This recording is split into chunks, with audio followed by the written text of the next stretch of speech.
Chapter का नाम है development experience of India Pakistan and China का कंपैरिजन बताया गया है इस चैप्टर में तीन कंट्रीज का। ठीक है, इस चैप्टर में इन तीनों स्टेट्स इन कंट्रीज के बारे में हम पढ़ेंगे। तो क्या क्या होगा इसमें, जो हम सिर्फ जो इंपॉर्टेंट चीज़ है वही करेंगे इसमें, कि सारा इसमें करने का कोई वर्थ नहीं है। सबसे पहला जो पॉइंट है वो पढ़ेंगे strategy growth of India Pakistan and China. क्या क्या स्ट्रैटेजी ग्रोथ थी हमारे इंडिया पाकिस्तान चाइना की। देखो, इंडिपेंडेंस के बाद 1947 इंडिया पाकिस्तान ने अडॉप्ट कर लिया था almost similar strategy. India Pakistan की सिमिलर स्ट्रैटेजी थी, और जो प्रिंसिपल फीचर था स्ट्रैटेजी का वो था mixed economy model growth. Mixed economy कौन सी होती है, जहाँ पर हम प्रॉफिट के बारे में भी सोचते हैं और जहाँ पर हम लोगों के वेलफेयर के बारे में भी सोचते हैं, उसको mixed economy model of growth बोलते हैं। ये जो स्ट्रैटेजी थी of growth underline the significance of both private and public sector. इनमें क्या होता है, both private and public sector को दोनों का ध्यान रखा जाता था। पब्लिक सेक्टर को की रोल माना जाता था स्टार्टिंग में 1947 से लेकर 1991 तक। इनको हम की रोल में रखते थे क्योंकि उस टाइम में क्या होता, लिबरलाइज एलपीजी नहीं आया था, न्यू इकोनॉमिक पॉलिसी नहीं आई थी, तो इसलिए इनको की रोल में रखते थे। ठीक है, जैसे जैसे क्या हुआ, जब एलपीजी आया तो प्राइवेट सेक्टर को पहले तो प्राइवेट सेक्टर को सेकेंडरी रोल में रखा जाता था, पर 1991 के बाद जब एलपीजी आया था, लिबरलाइजेशन, प्राइवेटाइजेशन, ग्लोबलाइजेशन, तो प्राइवेट सेक्टर को आज मेन स्ट्रीम में रख दिया था उस टाइम में। ठीक है, तो अगला है कि why was the public sector assign the key role. Public sector को की रोल में असाइन क्यों रखा गया था। This is because the partition of the country, जब इंडिया पाकिस्तान का पार्टीशन हुआ था तो both the economies and lagged economies. Lagged economies क्या होती है, इसका मतलब होता है जो स्लो गोइंग होती है, जिनके बैकवर्ड इकोनॉमी कोई ग्रोथ नहीं है, स्लो है, उनको लैगड इकोनॉमीज बोलते हैं। Both the economies needed a big push. दोनों इकोनॉमी को एक बिग पुश की जरूरत थी, इन्वेस्टमेंट की जरूरत थी, but only the government could afford it. Government he afford कर सकती थी, क्योंकि हम लोग टोटली किस पे डिपेंड थे, पब्लिक सेक्टर पे डिपेंड थे। बट बात की जाए चाइना की, on the other hand China के जो पीपल थे वो rigorous model growth of way work करते थे, क्योंकि वहाँ पर लोग ना बहुत अलग तरीके से सोचते थे। वो रिपब्लिक हुआ था 1949 में, एंड उन्होंने क्या सोचा कि यार हम लोग ना प्रोडक्शन पे ध्यान देंगे ज़्यादा, और ये सारी जो प्रोडक्शन एक्टिविटी होगी गवर्नमेंट के कंट्रोल में होगी, क्योंकि वहाँ के जो नेशनल रिसोर्सेज थे इंक्लूडिंग सारे ज़मीनों को लेकर वो डिक्लेयर कर दिया गया था, गवर्नमेंट की मोनोपोली पे डिक्लेयर कर दिया गया था।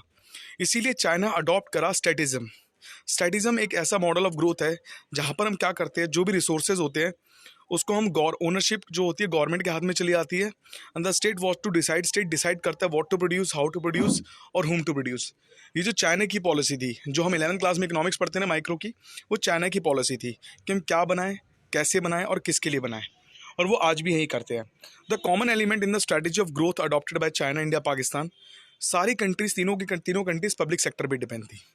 एंड सबसे पहले क्या थी, all the three economies basically inward looking strategy growth. Inward looking हमने चैप्टर 4 में पढ़ा था, जो स्टेट इनकी स्ट्रेटेजीज थी कि इनवर्ड लुकिंग, कि ज़्यादातर ये लोग क्या करते थे, डॉलर्स को सेव करने की कोशिश करते थे। It focus on production of domestic industries, हम लोग डोमेस्टिक इंडस्ट्रीज को सेव करते थे, इंसुलेटिंग इट फॉरेन कंपटीशन से, तीनों के तीनों कंट्रीज। जो हमारी चाइनीज़ इकोनॉमी थी वो क्लोज्ड इकोनॉमी थी। The economies of India Pakistan, उनकी लिमिटेड इंटीग्रेशन थी with the other global economies.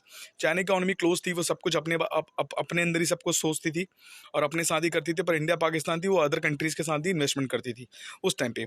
Foreign direct investment हुआ था consider a ban rather than a bone. जो फॉरेन डायरेक्ट इन्वेस्टमेंट था वो एक तरीके से विनाश बन चुका था इंडिया पाकिस्तान के लिए। वो प्रोसेस का ग्रोथ नहीं बन पाया था उस टाइम पे। अभी इसमें ग्रीन सा टर्म दे रखा है कि स्ट्रैटेजिज्म होता क्या है। इसमें स्ट्रैटेजिज्म का मतलब समझ लेना, सिंपल सी बात है, जो सारा कंट्रोल गवर्नमेंट के पास रहता है उस पर्टिकुलर स्टेट के पास। ठीक है ना। Over the time the strategy of growth has undergone a significant change in India Pakistan. धीरे धीरे क्या हुआ था, जो स्ट्रैटेजी ग्रोथ था किसका, इंडियन पाकिस्तान का, वो हुआ क्या था, वो एक सिग्निफिकेंट चेंज हुआ। कैसे चेंज हुआ, the government in both the economies were lying on model of growth. वो सारी की सारी जो इकोनॉमीज थी वो मॉडल ऑफ ग्रोथ पे डिपेंड हो चुकी थी, जिसकी वजह से क्या हुआ, हमारी कंट्री जो थी इंडिया पाकिस्तान की, वो मिक्स्ड इकोनॉमी बन चुकी थी। And but it is one of the which assign greater importance. इससे क्या हुआ, कहीं ना कहीं ग्रेटर इंपॉर्टेंस हुआ private sector than the public sector. Private sector को काफ़ी ज़्यादा हेल्प मिली, क्योंकि जब मिक्स्ड इकोनॉमी हो जाती है तो प्राइवेट सेक्टर जितना मर्जी प्रॉफिट कमा सकते हैं, उनको कोई रोक टाक नहीं कर सकता। The model of growth is one which assign the greater importance to FDI. फिर क्या हुआ, इंपॉर्टेंस मिलने लगी फॉरेन डायरेक्ट इन्वेस्टमेंट को रादर देन डोमेस्टिक इन्वेस्टमेंट को। डोमेस्टिक इन्वेस्टमेंट को कोई पूछता नहीं था इतना, और फॉरेन डायरेक्ट इन्वेस्टमेंट को ज़्यादा डिमांड होने लग गई थी उस टाइम पे। अगर चाइना की बात की जाए, ऑन द अदर हैंड, उनका कोर एलिमेंट क्या था, ग्रोथ मॉडल, उनका चेंज हुआ नहीं। उनका ग्रोथ मॉडल इसलिए चेंज नहीं हुआ क्योंकि जब धीरे धीरे ट्रांसफॉर्मेशन की बात आई थी, ठीक है, China rocked in terms of the integration of the economy rest of the world. क्योंकि चाइना क्या करता था, प्रोडक्शन पे ज़्यादा फोकस करता था, क्लोज्ड इकोनॉमी था ज़्यादातर। वो क्या करता था, जो वो बनाता था वो एक्सपोर्ट करता था, ठीक है, वो किसी से कुछ लेता नहीं था। तो FDI is not accordingly high priority in the context of economic growth. तो इसीलिए क्या हुआ कि चाइना को ज़्यादा बेनिफिट मिलना शुरू हुआ और चाइना की इकोनॉमिक ग्रोथ ज़्यादा होनी शुरू हो गई। It is going to the change in the strategy of growth that all the three economies India, China, Pakistan have succeeded in achieving a break through in their growth path. तो तीनों ने कई करा ब्रेक थ्रू मिला उनकी growth path को, जिससे क्या हुआ, काफ़ी सारे बेनिफिट्स मिले कहीं ना कहीं। अब बात की जाए कि GDP growth has taken a substantial jump. जो जीडीपी ग्रोथ था उसको सब्सटेंशियल जंप मिला हमारी इकोनॉमीज़ के अंदर, लाइक इंडिया, पाकिस्तान, चाइना को एक अच्छा ग्रोथ मिला जब ये सब चीज़ें इन्होंने फॉलो करी। स्ट्रक्चर ग्रोथ, उनका स्ट्रक्चर ट्रांसफॉर्मेशन भी अच्छा हुआ। डेमोग्राफिक प्रोफाइल को दोबारा लिखा गया। डेवलपमेंट इंडेक्सेस को जो ब्रोकन हुआ, उनकी जो इंडिकेटर्स मिले, बहुत बेनिफिट मिले और उनका डेवलपमेंट इंडेक्स भी ऊपर गया। कहीं ना कहीं जो इनकी परफॉर्मेंस थी वो रिस्पेक्ट टू इंडिकेट हुई डिफरेंट डिफरेंट इकोनॉमीज़ को लेकर, इनको काफ़ी ज़्यादा बेनिफिट मिलना शुरू हुआ। बेटा समझ आ गया? बेटा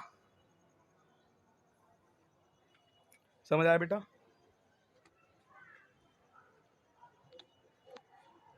समझ आया? तो आगे चलो। तो एक तरीके से चीज़ समझ लेना कि चाइना एक एस्टैब्लिश हुआ है substantial lead over India and Pakistan. China की जो ग्रोथ है इंडिया पाकिस्तान से ज़्यादा है, ये बात आप लोगों को भी पता है, पूरी दुनिया को भी पता है, ठीक है।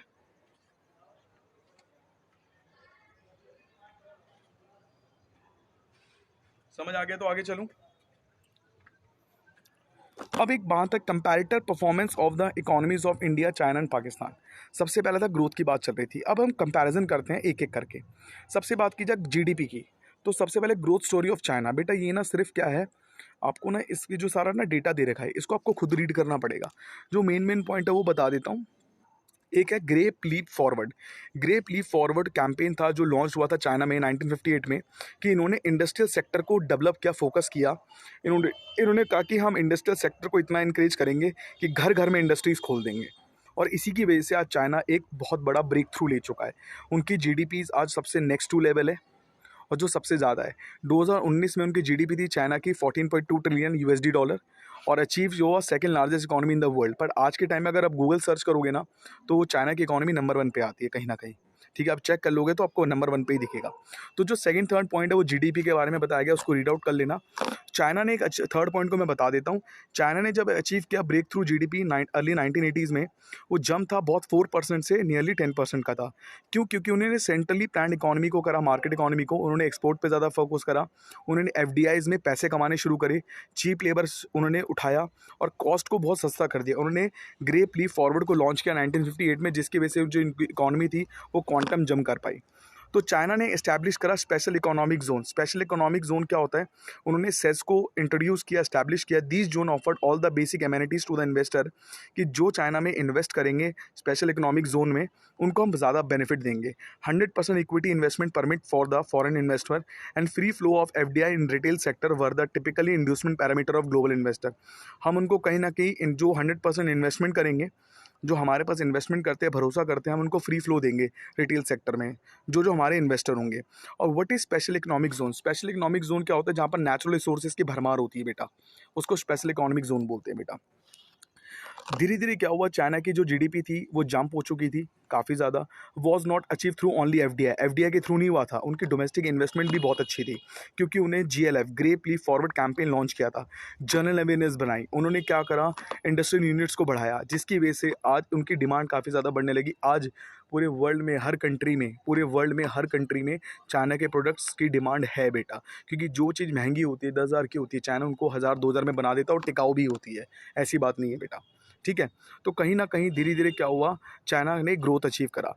But however in the recent पास 2014, 15, 15, 16, 16, 17, 17, 18 में जीडीपी ग्रोथ इन चाइना थोड़ी सी स्लो डाउन होगी। क्यों रीज़न था स्लो डाउन क्यों हुई थी? क्योंकि जो आपको पता होगा स्लो डाउन इकोनॉमीज़ का कारण था चाइनीज़ प्रोडक्ट। काफ़ी यूरोपियन इकोनॉमीज़ कंट्री ने उनकी डिमांड को कम कर दिया था। इंडिया ने भी एक टाइम में बोला था कि बॉयकॉट चाइना, ऐसा हुआ था। Growth of domestic demand in China is slow down. This is because of rising propensity to saving in the Chinese economy. क्योंकि लोग क्या कर रहे थे चाइना में, जो सेविंग्स थी वो ज़्यादा बढ़ने लग गई, लोग इन्वेस्टमेंट करना छोड़ दिया था। जैसे ही लोगों ने क्या देखा कि चाइनीज़ डिमांड के प्रोडक्ट कम हो रही है, तो चाइना के लोगों ने उसको बनाना भी बंद कर दिया था धीरे धीरे। लोग सेविंग में ज़्यादा रेशो सेविंग करने लग गए, और जो इकॉनमी सेविंग ज़्यादा करती है, इन्वेस्टमेंट कम करती है, उस इकॉनमी की जीडीपी डाउन होती है।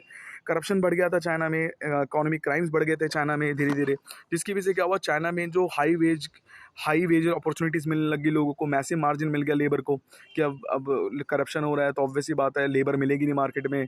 तो कहीं ना कहीं ये सारी प्रॉब्लम फेस करी चाइनीज़ ने 4-5 साल तक।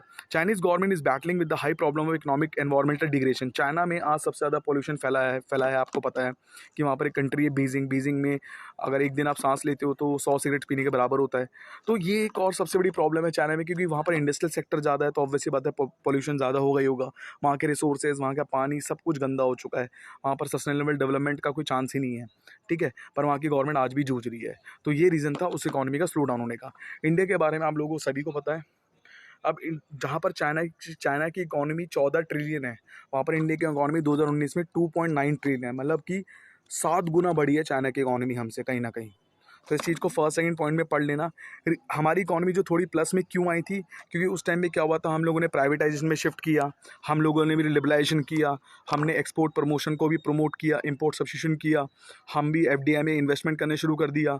हमने भी क्या देखा, हमें भी फॉरेन कंट्रीज़ में इन्वेस्टमेंट करना था, हमने भी वो सारी चीज़ें करी जो चाइना कर रहा था, ठीक है। ग्रोथ रेट ऑफ पाकिस्तान क्या था, इन जैसे पाकिस्तान का जो ग्रोथ रेट है ना, हमसे तो कई गुना नीचे है। हमारा ट्रिलियन में है, 2.72 ट्रिलियन, इनका बिलियन में है, ठीक है। तो कहीं ना कहीं पाकिस्तान हमसे काफ़ी ज़्यादा नीचे है, और वो धीरे धीरे बढ़ने की कोशिश कर रहा है, बट वो भी कैसे कर रहा है, वो भी इंडिया को फॉलो करता है। प्राइवेटेशन लेकर आया, इकोनॉमिक रिफॉर्म्स, वहाँ पर भी चीज़ हुई, सेवरल फैक्टर्स को देखा गया। उन्होंने Pakistan has been gripped by the war of terror, उनके पास काफ़ी हमले भी हुए, उनके पास उनका जो डोमेस्टिक सारा सेगमेंट था पूरा इरोड हो चुका था, फॉरेन कंट्री वहाँ भरोसा नहीं करती थी, करप्शन वहाँ पर, इंस्टेबिलिटी सबसे ज़्यादा थी, इसीलिए उनकी इकॉनमी आज भी ग्रोथ है कहीं लो है, कहीं ना कहीं वो ग्रोथ ट्रैप में नहीं आ पाती है। कंक्लूजन क्या है, कंक्लूजन ये निकलता है कि चाइना की जो आउटपेस्ड है वो ज़्यादा है किससे, इंडिया पाकिस्तान से। इंडिया ने परफॉर्म किया better than Pakistan, but compare with the China India काफ़ी पीछे है। चाइना की पॉलिटिकल स्टेबिलिटी ज़्यादा है पर इंडिया की नहीं है। चाइना ने शो किया अपने नेशनल रिसोर्सेज को कैसे यूज़ किया जाता है, और कहीं ना कहीं चाइना की जो सक्सेस है वो एक आई ओपनर है पूरे वर्ल्ड के लिए, कि एक ऐसी कंट्री कहाँ से कहाँ पहुँच गई अपने दम पे। बेटा सबको समझ आया, बेटा सबको समझ आया तो आगे चलूँ।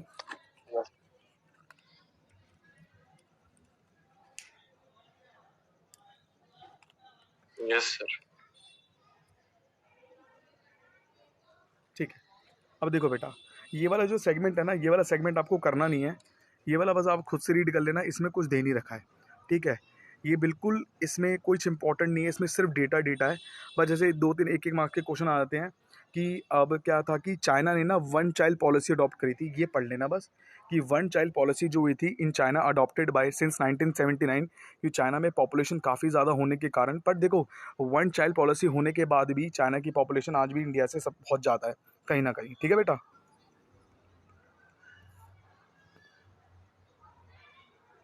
China adopted one child policy since 1979 and had reduced the rate of population to nearby half of from 1.33% in 1979 to 0.47% in recent past.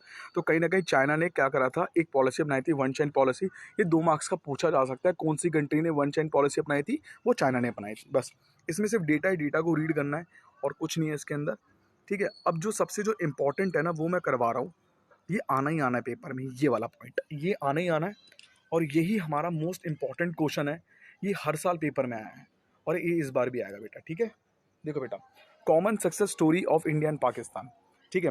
देखो बोथ इंडिया एंड पाकिस्तान ने क्या करा, सक्सीड करा more than doubling there per capita income. India Pakistan ने per capita इन remarkable achievement करा, 4 fold in Pakistan and 3 fold in China. What is 4 fold and 3 fold? देखो सबसे पहली बात, दिस इंसिडेंस, बेटा ओम बेटा इसके second point, second third fourth point को पढ़ेगा बेटा एक बार जोर जोर से।